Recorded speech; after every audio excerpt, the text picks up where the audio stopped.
نابالغ لڑکے کا پتھروں سے حملہ کر کے بے دردی سے قتل، پرانے شہر میں سنسنی خیز واردات۔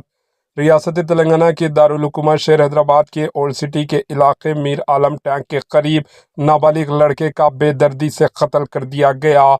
لڑکے کی نعش جھاڑیوں سے دستیاب ہوئی، جس کے سر پر شدید زخمی کے نشانات تھے۔ شبہ ہے کہ نامعلوم حملہ آوروں نے پتھروں سے حملہ کر کے اس کے سر پر وار کر کے قتل کر دیا۔ پولیس کو شبہ ہے کہ بچے کو میر عالم تالاب کے قریب سر پر وزنی پتھر ڈال کر قتل کر کے نعش کو سنسان جگہ پر پھینک دیا گیا۔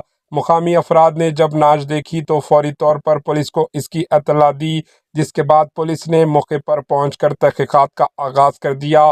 مہلوک لڑکے کی شناخت محمد رحیم ساکن حسن نگر حیدرآباد کے طور پر کی گئی ہے۔ پولیس نے نعش کو مردہ خانہ منتقل کر دیا اور مصروف تحقیقات ہے۔ Bureau report, H N news.